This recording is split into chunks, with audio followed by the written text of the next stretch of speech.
Welcome to Reading Through the Bible in a Year. Today is May the 17th. We're going to be reading Psalms 138, 2 Samuel chapter 13, and then Proverbs chapter 14. We have two articles today that we're going to take a look at. The first one, the Founding Fathers, Abortion, and the Inalienable Right to Life. It's a big article, well worth listening to. The second article, Righteousness Exalts a Nation. So today is a big day. We don't have as much Bible reading, but we have these articles that deal with our founding fathers and the Constitution, so many things that relate to our country and how we were formed. And so, again, today is May the 17th. We're going to start with Psalms chapter 138. Psalm 138, a psalm of David. I will praise you with my whole heart. Before the gods, I will sing praises to you. I will worship toward your holy temple and praise your name for your loving kindness and your truth. For you have magnified your word above all your name. In the day when I cried out, you answered me and made me bold with strength in my soul. All the kings of the earth shall praise you, O Lord, when they hear the words of your mouth. Yes, they shall sing of the ways of the Lord, for great is the glory of the Lord. Though the Lord is on high, yet he regards the lowly.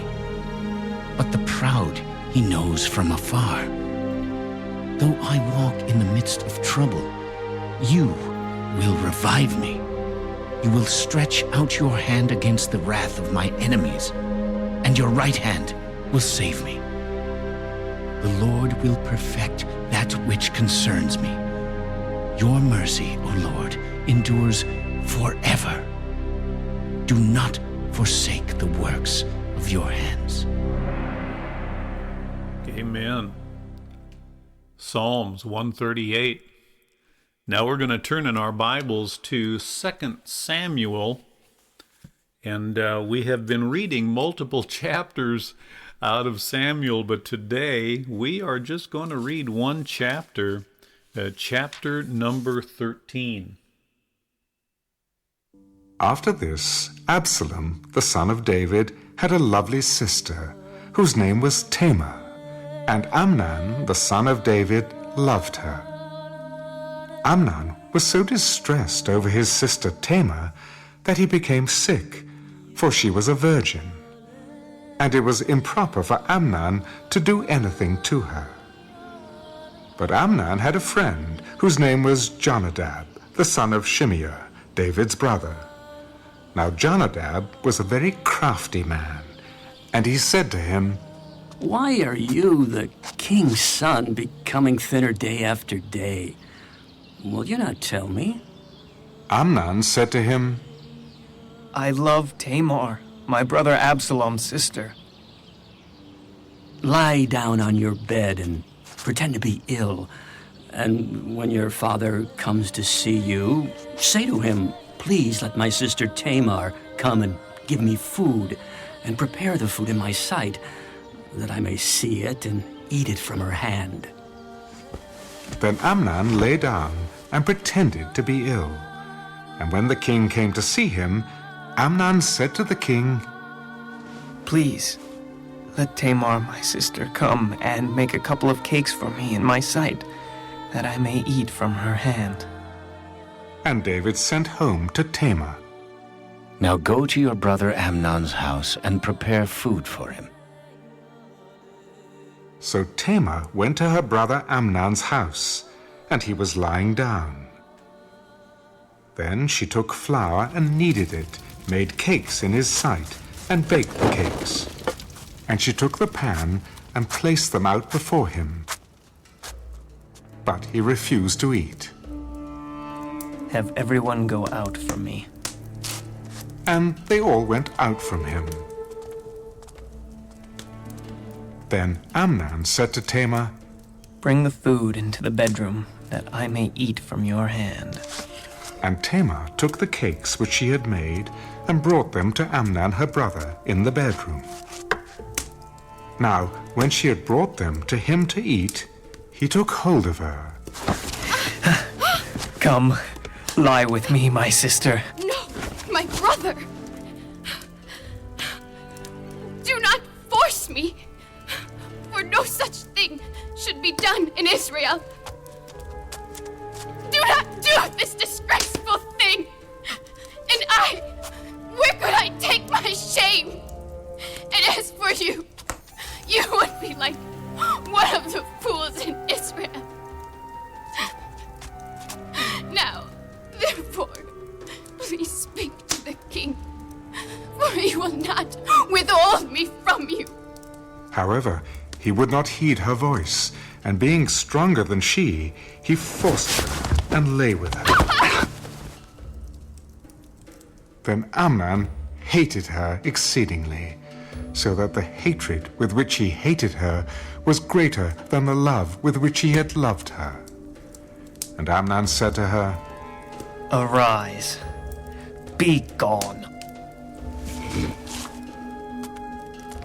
No, indeed.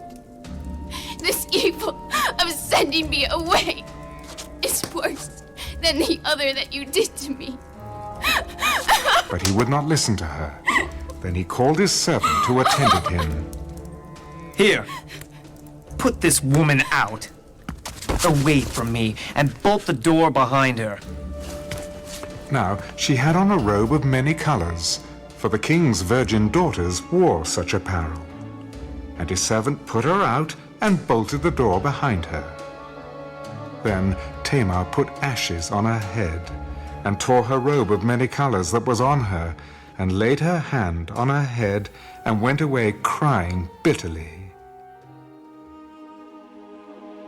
And Absalom her brother said to her, Has Amnon your brother been with you? But now hold your peace, my sister. He is your brother. Do not take this thing to heart. So Tamar remained desolate in her brother Absalom's house. But when King David heard of all these things, he was very angry. And Absalom spoke to his brother Amnon, neither good nor bad. For Absalom hated Amnon, because he had forced his sister Tamar. And it came to pass, after 2 full years, that Absalom had sheep shearers in Baal Hazor, which is near Ephraim. So Absalom invited all the king's sons. Then Absalom came to the king. Kindly note, your servant has sheep shearers. Please, let the king and his servants go with your servant. No, my son, let us not all go now, lest we be a burden to you. Then he urged him, but he would not go, and he blessed him. Then Absalom said, If not, please let my brother Amnon go with us. Why should he go with you? But Absalom urged him. So he let Amnon and all the king's sons go with him. Now Absalom had commanded his servants, Watch now, when Amnon's heart is merry with wine, and when I say to you, strike Amnon, then kill him. Do not be afraid. Have I not commanded you? Be courageous and valiant. So the servants of Absalom did to Amnon as Absalom had commanded.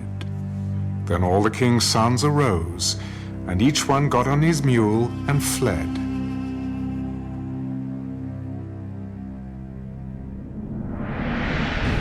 And it came to pass, while they were on their way, that news came to David. Absalom has killed all the king's sons, and not one of them is left. So the king arose and tore his garments and lay on the ground, and all his servants stood by with their clothes torn. Then Jonadab, the son of Shimeah, David's brother, answered, let not my lord suppose they have killed all the young men, the king's sons, for only Amnon is dead. For by the command of Absalom this has been determined from the day that he forced his sister Tamar. Now therefore, let not my lord the king take this thing to his heart, to think that all the king's sons are dead, for only Amnon is dead. Then Absalom fled. And the young man who was keeping watch lifted his eyes and looked, and there many people were coming from the road on the hillside behind him. And Jonadab said to the king, Look, the king's sons are coming. As your servant said, so it is. So it was, as soon as he had finished speaking, that the king's sons indeed came, and they lifted up their voice and wept. Also the king and all his servants wept very bitterly. But Absalom fled and went to Talmai, the son of Ammihud, king of Geshur. And David mourned for his son every day. So Absalom fled and went to Geshur, and was there 3 years. And King David longed to go to Absalom, for he had been comforted concerning Amnon, because he was dead.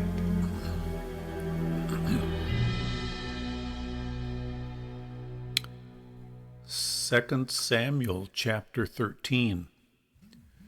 We're going to turn in our Bibles now to our last reading for the day, Proverbs, in chapter 14.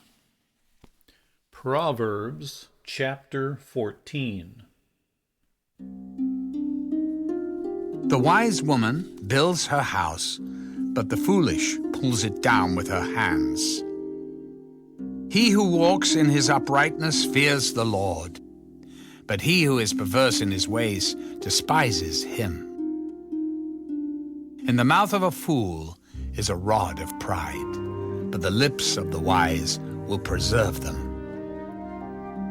Where no oxen are, the trough is clean, but much increase comes by the strength of an ox. A faithful witness does not lie, but a false witness will utter lies.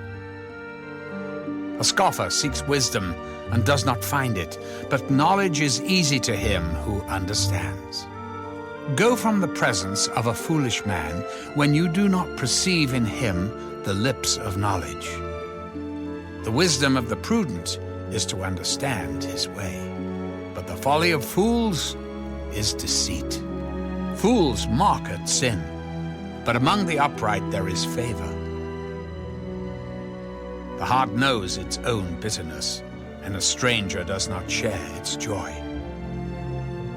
The house of the wicked will be overthrown, but the tent of the upright will flourish. There is a way that seems right to a man, but its end is the way of death. Even in laughter the heart may sorrow, and the end of mirth may be grief. The backslider in heart will be filled with his own ways, but a good man will be satisfied from above. The simple believes every word, but the prudent considers well his steps. A wise man fears and departs from evil, but a fool rages and is self-confident. A quick-tempered man acts foolishly, and a man of wicked intentions is hated. The simple inherit folly, but the prudent are crowned with knowledge. The evil will bow before the good, and the wicked at the gates of the righteous. The poor man is hated even by his own neighbor, but the rich has many friends. He who despises his neighbor sins, but he who has mercy on the poor, happy is he. Do they not go astray who devise evil? But mercy and truth belong to those who devise good. In all labor there is profit, but idle chatter leads only to poverty. The crown of the wise is their riches, but the foolishness of fools is folly. A true witness delivers souls, but a deceitful witness speaks lies. In the fear of the Lord, there is strong confidence, and his children will have a place of refuge. The fear of the Lord is a fountain of life, to turn one away from the snares of death. In a multitude of people is a king's honor, but in the lack of people is the downfall of a prince. He who is slow to wrath has great understanding, but he who is impulsive exalts folly. A sound heart is life to the body, but envy is rottenness to the bones. He who oppresses the poor reproaches his Maker, but he who honors him has mercy on the needy. The wicked is banished in his wickedness, but the righteous has a refuge in his death. Wisdom rests in the heart of him who has understanding, but what is in the heart of fools is made known.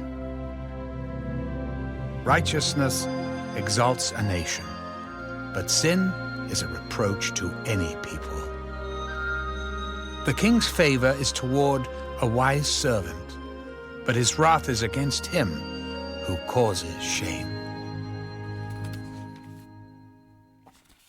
And that is the readings out of the Bible for today. We have two additional readings: the Founding Fathers, abortion, and the inalienable right to life. And this is really comes from Psalms 139. The Bible is not silent on the issue of unborn children, making it clear that from the time of conception, human life is alive in the womb. In Psalms 139, 13 through 16, David eloquently expresses this truth, specifically thanking God, and I'm going to quote this: "For you formed my inward parts. You wove me in my mother's womb. I will give thanks to you, for I am fearfully and wonderfully made. Wonderful are your works, and my soul knows it very well. My frame was not hidden from you when I was made in secret and skillfully wrought in the depths of the earth.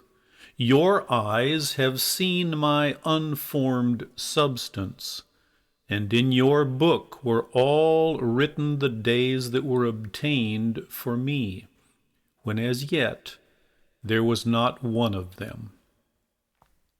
Many other verses affirm that life within the womb is created by God himself. James 31:15, Psalms 22, 9 and 10, Isaiah 44:2, and then chapter 49, 5, Jeremiah chapter 1, verses 4 and 5, and Luke 1:15. Many today think that abortion is a modern issue, but Ecclesiastes 1:9 reminds us that there is nothing new under the sun, and this is true with abortion. As long as there have been pregnancies, there have been some who did not want to be pregnant and who wanted to dispose of the child before it was born. The Bible, therefore, addresses this issue, even establishing civil penalties for actions that cause an unborn child to be harmed or killed. Exodus 21, 22 through 25. 1,500 years later, as the Western world was developing under the unenlightened influence of Christianity and the Bible, abortion was still recognized as a crime. for it represented taking the life of an innocent victim, and the shedding of innocent blood is resoundingly condemned throughout the Bible. Deuteronomy 19:10, 1 Samuel 19:5, Psalms 94:20 and 21, Proverbs 6:16 and 17, and then Isaiah 59:2 through 7.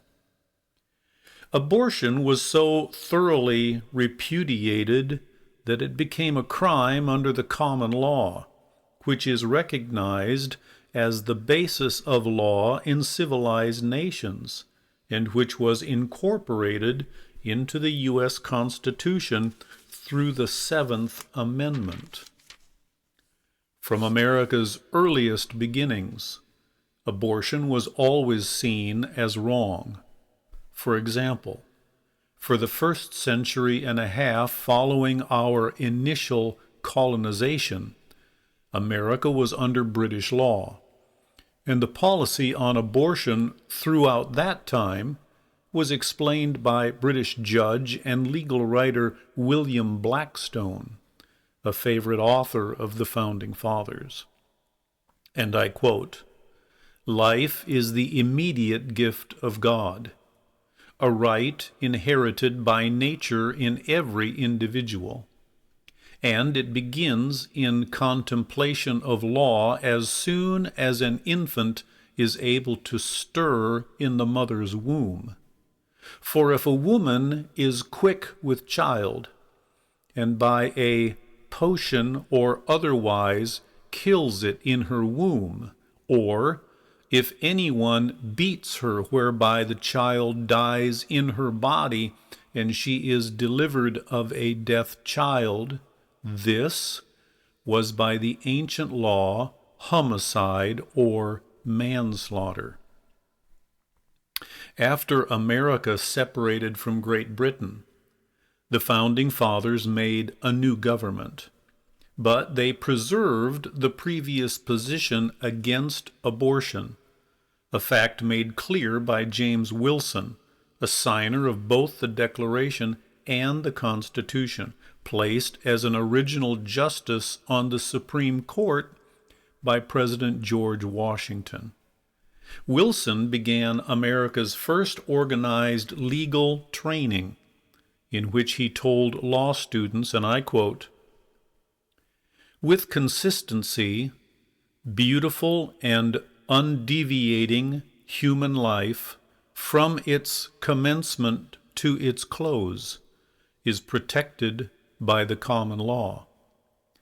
In the contemplations of law, life begins when the infant is first able to stir in the womb. By the law, that life is protected." American law was clear. As soon as it was known that life was in the womb, that life was protected. In that day, they knew there was life in the womb when the infant is first able to stir, that is, when movement could be felt inside.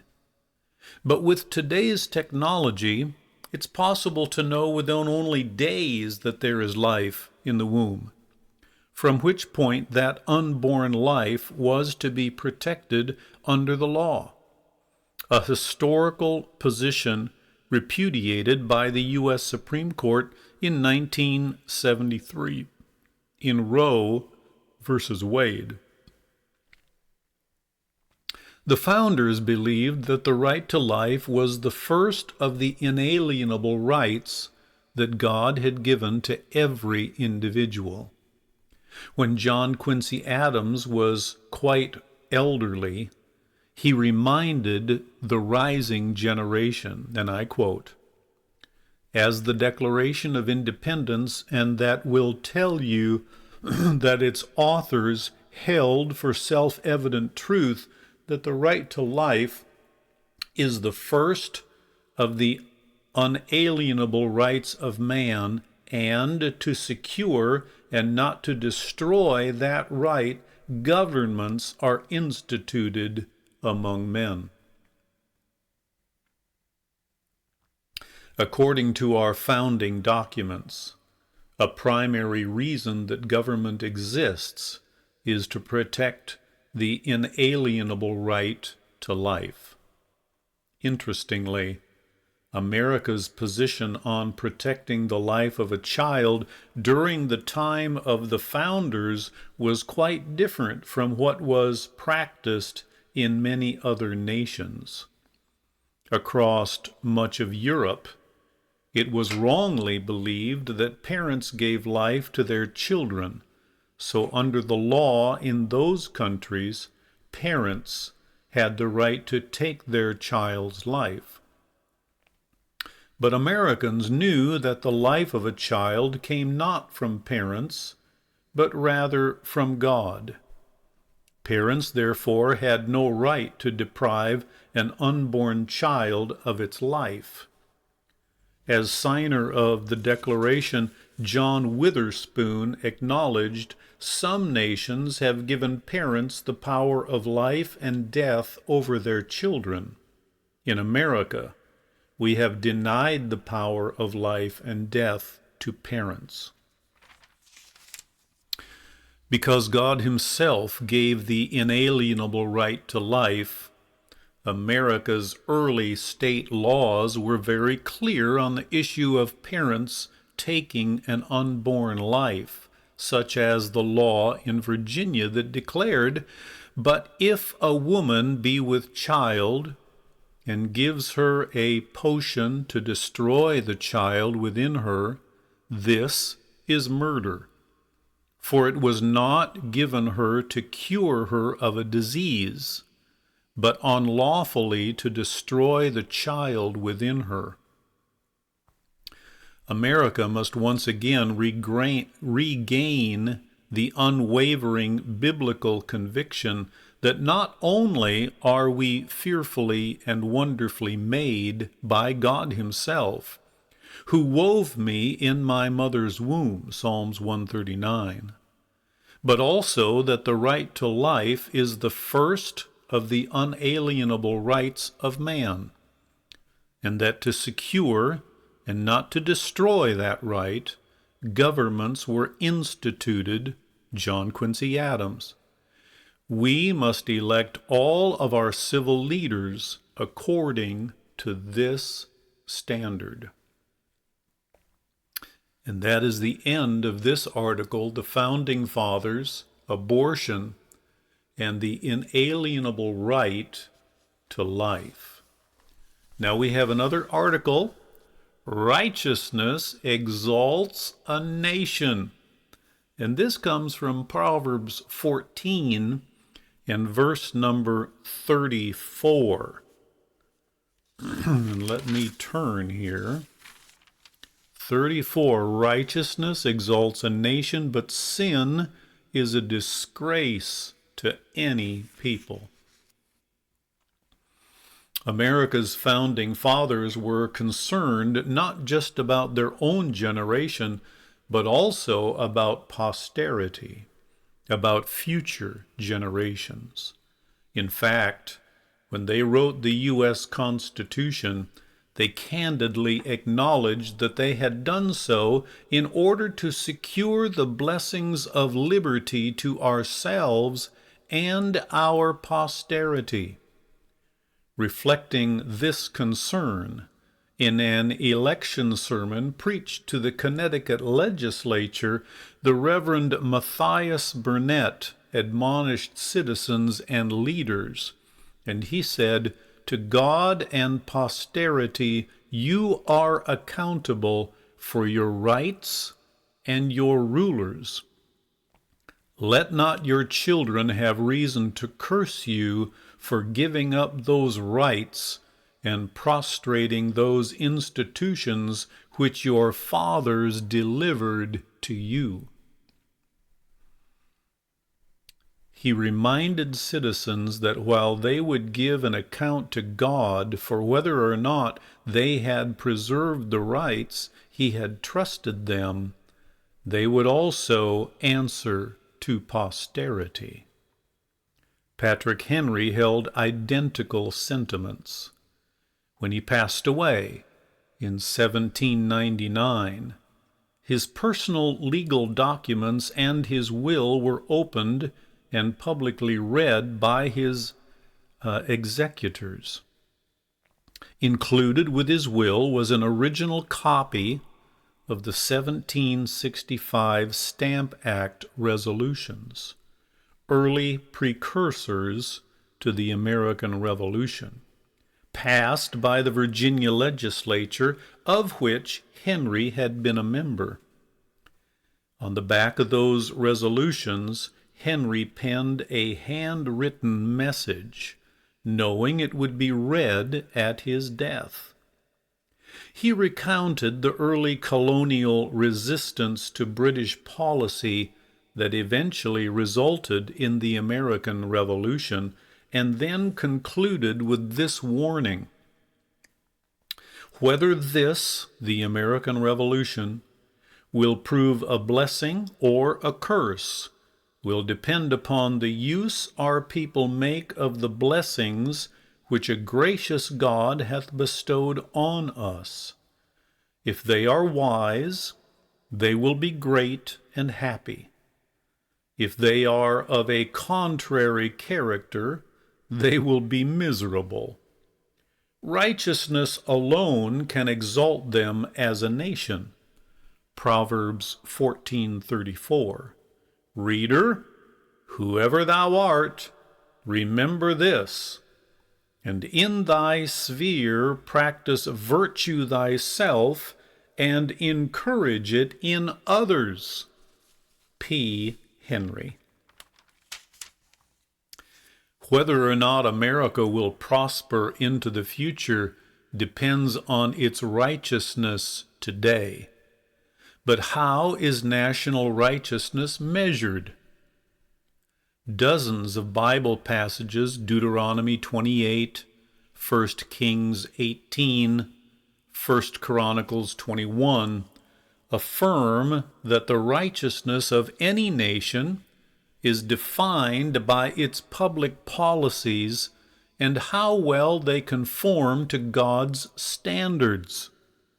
As Samuel Adams affirmed, only God-honoring policies can exalt a nation.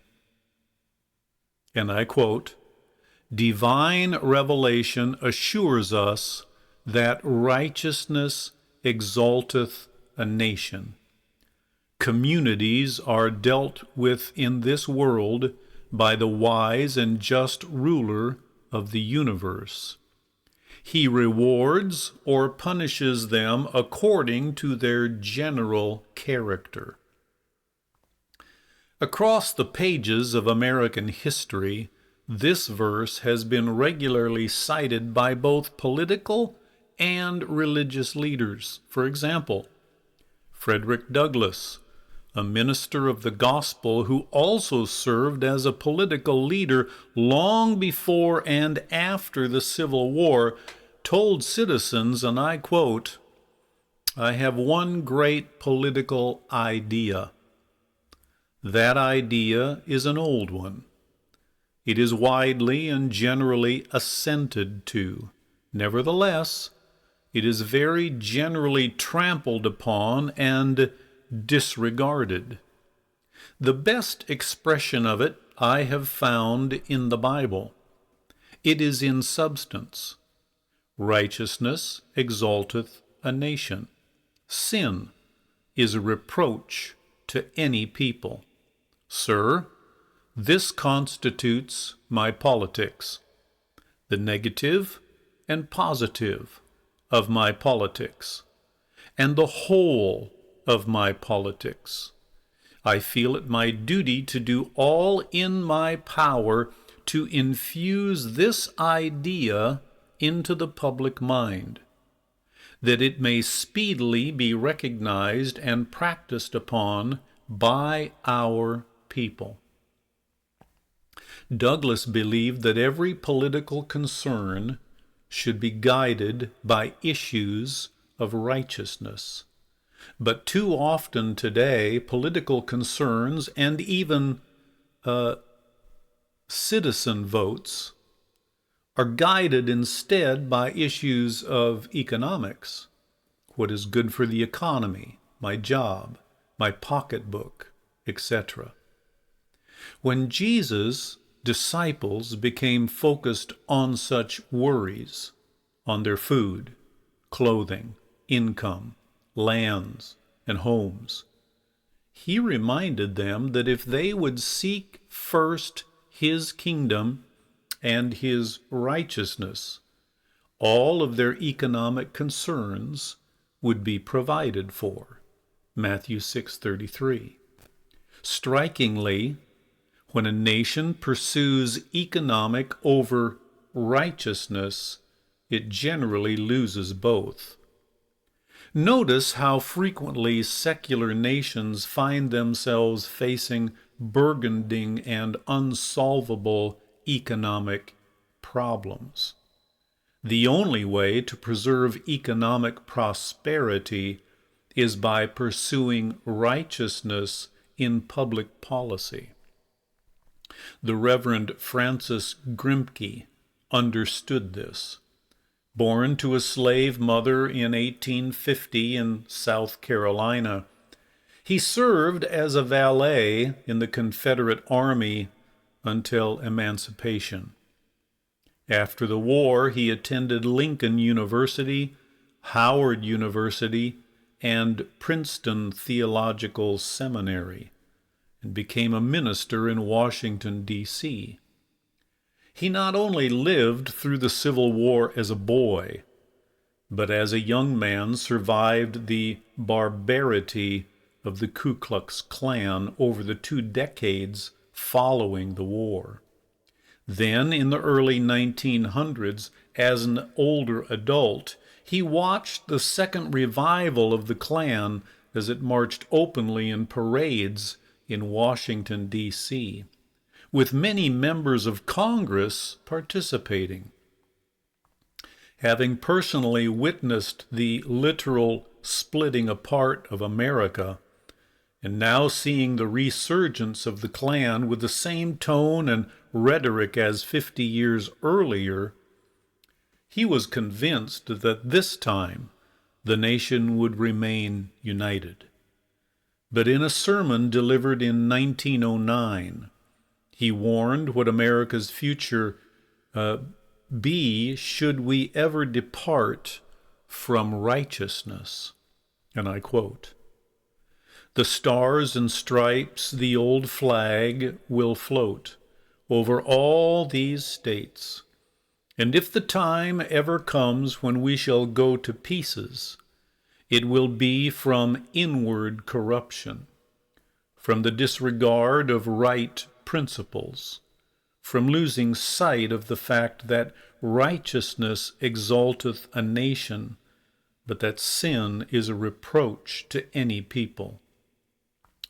The secession of the southern states in 1860 was a small matter with the secession of the Union itself from the great principles enunciated in the Declaration of Independence, in the Golden Rule, in the 10 Commandments, in the Sermon on the Mount. Unless we hold firmly to these great fundamental principles of righteousness, our union will be only a covenant with death and an agreement with hell. Isaiah 28:18. If it continues to exist, it will be a curse and not a blessing.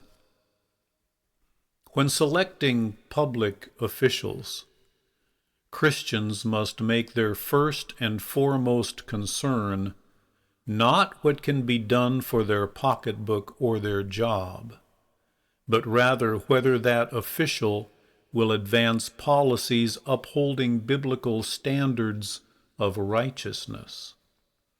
Biblical rights and wrongs on moral issues must always take precedence over economic, environmental, health care, energy, or any other issues. Whether and in what condition America will continue to exist into the future is completely dependent on how strongly citizens will embrace and apply Proverbs 14:34 in both their private and their civic lives. Righteousness exalts a nation. Amen. God bless you. Today is May the 17th, and we have read Psalms 138, 2 Samuel chapter 13, Proverbs 14, and then we had these two articles, the Founding Fathers, abortion, and the inalienable right to life. And then we read Righteousness Exalts a Nation. I'm so thankful that we are keeping these videos on YouTube so that you have the ability to go back and re-listen to some of these things, get them deep inside you. Righteousness exalts a nation. God bless you. It's been another good day of Bible reading. I pray that you take the time to meditate on what you have heard today. God bless. Have an amazing rest of your day, and we will see you again tomorrow.